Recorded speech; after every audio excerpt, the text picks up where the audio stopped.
Tiene la palabra la doctora Juana Sánchez Gey.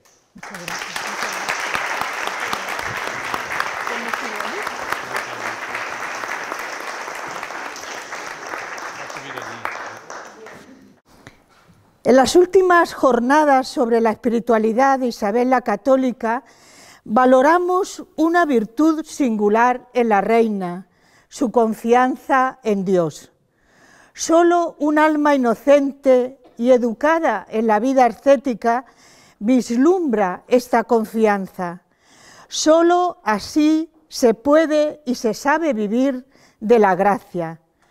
Nos gustaría resaltar en este elogio los dones que se desprende de este saber vivir. O dicho de otro modo, exponer que a todo acto ascético corresponde un acto místico, según Fernando Rielo. Así, de esta confianza en Dios, podemos observar que su acción, la acción del Espíritu Santo, actúa en la reina y hace en ella maravillas, al modo que María narra en el Magnífica. José María Gabierre, en su obra El enigma de una reina, expone la admiración que despierta Isabel la Católica no por oropeles de majestad, sino el bien que lleva a los demás, capaz de desatar nudos de violencia entre culturas y pueblos en guerra.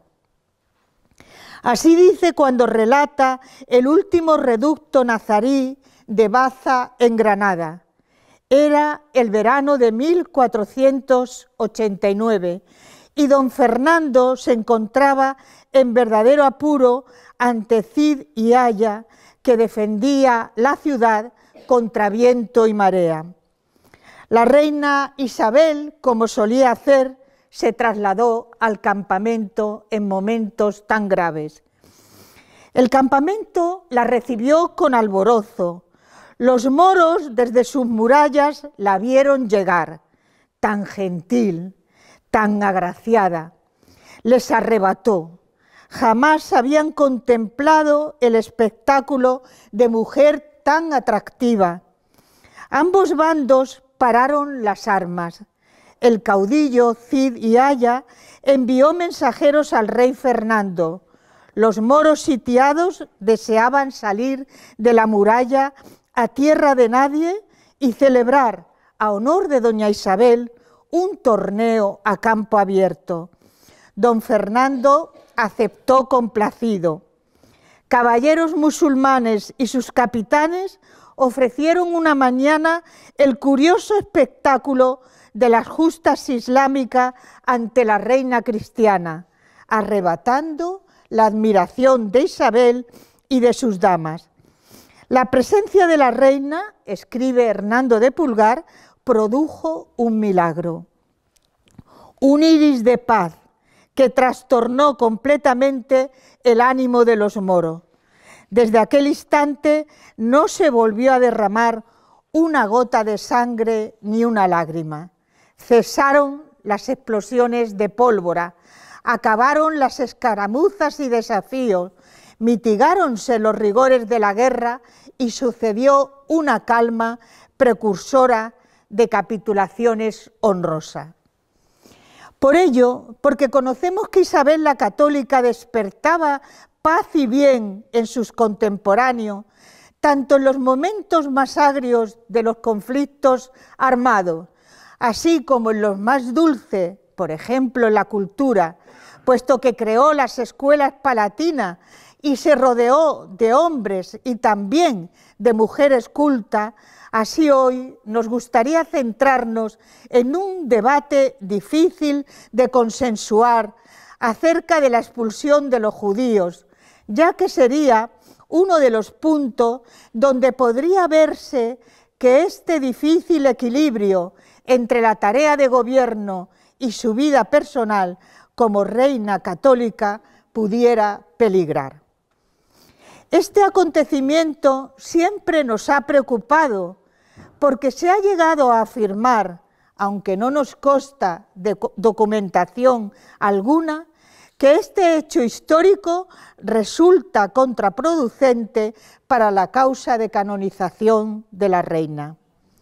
Nos centraremos en la obra de un gran historiador, Luis Suárez Fernández, quien ha estudiado en diversas publicaciones esta cuestión, tales como Isabel I, reina, 2000, y la expulsión de los judíos, 2012. Señalaremos especialmente cómo había sido su trato con los judíos desde su llegada al reino, y veremos que todas sus actitudes son enormemente positivas hacia este pueblo, como también se puede documentar acerca del trato que legisló que se dispensara con los indios en las colonias de América. Por otra parte, constataremos los hechos fehacientes de dicha expulsión. Trato con los judíos. Desde 1474, año primero de su reinado, a 1504, fecha de su muerte, su gobierno tiene el signo espiritual y público de la ofrenda que hizo en la iglesia de San Miguel en Segovia. En este lugar ofreció el pendón real a Dios como símbolo de que sólo a él ponía como interlocutor y guía de todo su reinado, y que no haría nada sin la consulta primero y su aprobación después. De este modo conocemos que pide a su confesor, Fray Hernando de Talavera, el sermón que dirigió a los frailes de Nuestra Señora del Prado sobre la perfección cristiana el primer domingo de Adviento de 1475. Y en una visión que más bien podríamos considerar no propia de su tiempo, sino del Concilio Vaticano II, refiere a su confesor que esta renovación moral la requiere para sí y para su reino, pues no conviene que sea dirigida solo a los religiosos, dejando fuera a los que no lo son por estado de vida, pero lo son porque son hijos de Dios. En cuanto al trato dado a los judíos, Isabel había confirmado desde el comienzo de su reinado seguir lo legislado en el ordenamiento de Valladolid de 1432, época de don Álvaro de Luna, que garantizaba toda la confianza en Abraham Senior, rabino mayor de Castilla. Su posición en la corte era la de recaudador mayor y era de gran confianza para la reina. Todas estas disposiciones se mantuvieron hasta las Cortes de Toledo de 1480, en donde Abraham Senior recibió una gran cantidad de dinero por los méritos de su trabajo como recaudador. No obstante, en estas Cortes y a partir de esta fecha, se solicitó que los judíos se apartaran a barrios determinados a fin de ir cortando ciertas medidas como la usura. Estas medidas habían sido legisladas desde antiguo. Ya el Cuarto Concilio de Letrán de 1215 indicaba esta recomendación y los mismos judíos aceptaban dichas resoluciones porque les convenía la fijación de los réditos. Lo cierto es que la comunidad judía se estimaba Lo cierto es que en la comunidad judía se estimaba el gobierno de los reyes católicos, tanto porque protegían a los judíos como por la benéfica influencia de Abraham Senior. Todo este clima favorable no quita las 1001 insinuaciones que suponen pensar que esta convivencia tan estrecha entre judíos y cristianos no es del todo sana para la vivencia de la fe católica, puesto que los judíos siguen esperando al Mesías y no creen en Cristo como Dios. Inglaterra fue la primera que determinó la expulsión y le siguió Francia, Nápoles, forzando a los judíos a desplazarse hacia el este de Europa. Mientras tanto, en España, las leyes, como decíamos, eran protectoras para los judíos, pues se les consideraba huéspedes dependientes de los reyes. No obstante, el peligro social persistía y ya en 1391 hubo matanzas que forzaron a muchas conversiones. Por ello, los obispos se habían reunido en 1313 para que se cumpliesen las normas del Cuarto Concilio de Letrán. Toda esta normativa fue creciendo hasta idear el establecimiento de la Inquisición, la cual tenía este objetivo primordial, entre otros delitos que corregir. Así fue como con la sola prohibición por parte de los inquisidores se prohíbe residir a los judíos de Sevilla, Córdoba y Cádiz. En esta circunstancia, la reina se mantiene durante años buscando la protección de los judíos, pero el 31 de marzo de 1492 se decreta la expulsión. El decreto fue redactado por Torquemada, aunque se extendía a nombre de los reyes y se justificaba diciendo que la convivencia no había servido para una conversión que no llegaba y que creaba verdaderos peligros sociales. Como bien señala Luis Suárez Fernández, estos hechos se produjeron en el contexto de una mentalidad de los estados modernos por cumplir el llamado máximo religioso, que se refiere a que el monarca y sus súbditos deberían compartir la misma fe religiosa. De aquí que la expulsión solo se refería a aquellos que no quisieran recibir el bautismo. De este modo, más que expulsión, era una recomendación para no practicar el judaísmo. En el decreto se exponía el plazo para marchar, pero se admitía la conservación de sus propiedades e incluso respecto a los que ya se habían marchado, que pudieran, si deciden la conversión, se les daba el derecho para recuperar todos sus bienes. El papel de la reina desde el comienzo de su reinado es claro: poner las bases de una buena convivencia, aunque conocía bien desde 1475 el mandato del Papa, que era sanear el judaísmo encubierto. Junto a la convivencia, la reina buscaba también una buena formación a través del cardenal Mendoza y de las catequesis de Fray Hernando de Talavera. Vemos de nuevo la alta visión de la reina, que sabiendo que el paso se tendrá que dar, procura, no obstante, el diálogo y la formación, pues trata de ensayar métodos actuales de convivencia, como son la propuesta y no la imposición, la formación ante tantas formas de superficialidad y de ignorancia. Estos hechos están documentados, tantos que la Constitución de las Cortes de Cádiz de 1812, cuando se trata de la abolición de la Inquisición, como queda dicho por historiadores nada sospechosos, tales como Modesto Lafuente, queda claro que se condena a la Inquisición, pero reconocen la virtud y el talento de la reina Isabel la Católica.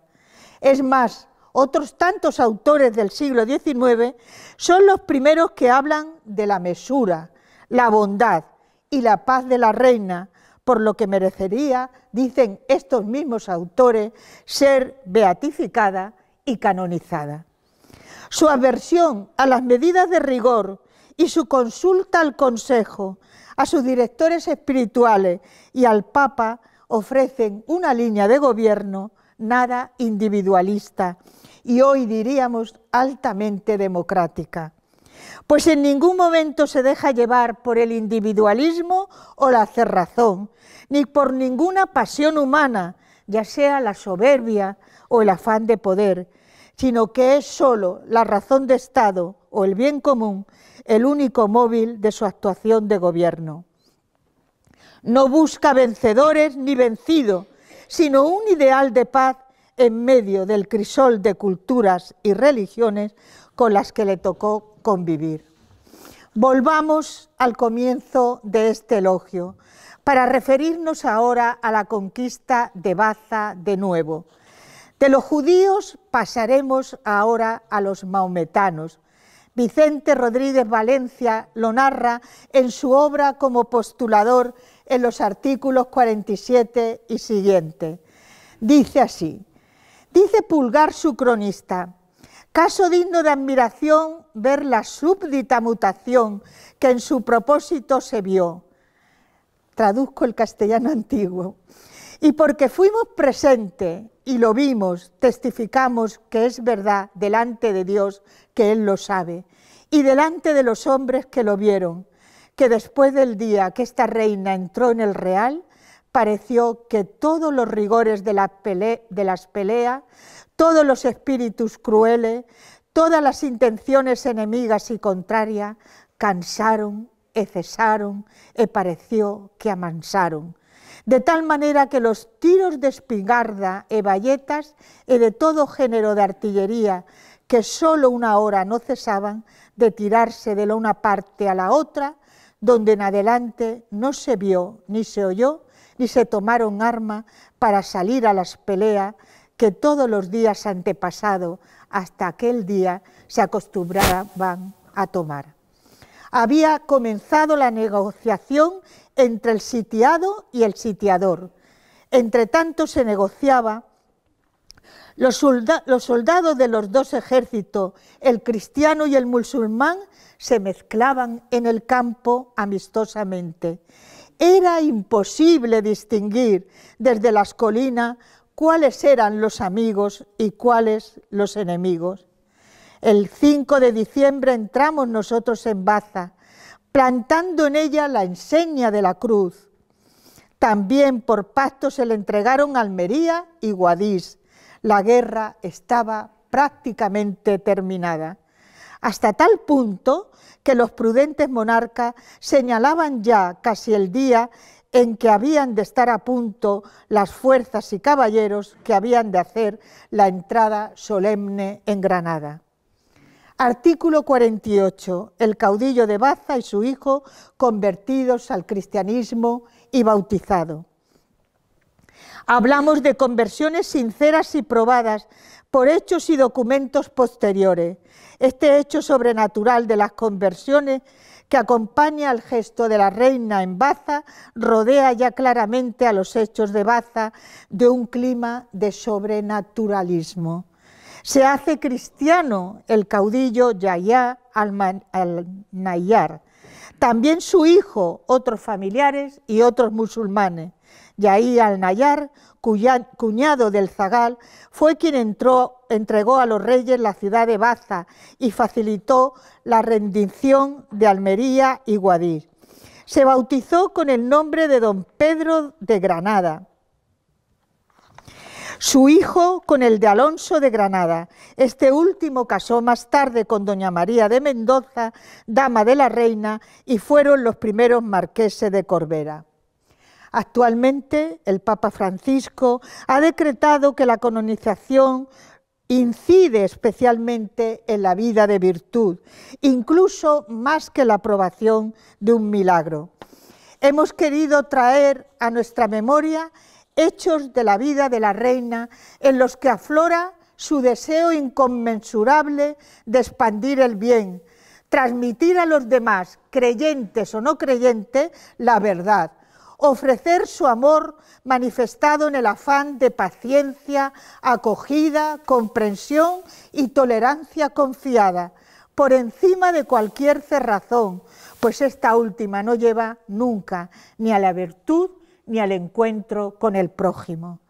Nos parece que esta confianza en la providencia es la que permitía al Espíritu Santo actuar libremente en la reina, dada su inocencia y su apertura a la gracia, y por ello hizo posible tan grandes tareas en su reinado, que constituyen verdaderos ejemplos para todo. Como se afirma en el número 54 de esta obra, sobre los artículos del postulador, la vida de la reina está determinada por una prudencia que consiste en acometer las grandes vicisitudes de su reinado, sabiendo elegir los mejores medios, con un único fin: alcanzar el mayor bien, que es la santidad, del cual se desprenden tantos bienes concretos como los que hemos narrado: la unidad política y religiosa de España en los conflictos no menores con otras culturas y religiones como han sido la judía y la musulmana. Con esta única dirección y sentido acometió sus tareas. Por supuesto son perfectibles, pero no puede dudarse que eligió siempre el mayor bien, la máxima perfección, que es siempre el camino orientado en la voluntad divina. Muchísimas gracias.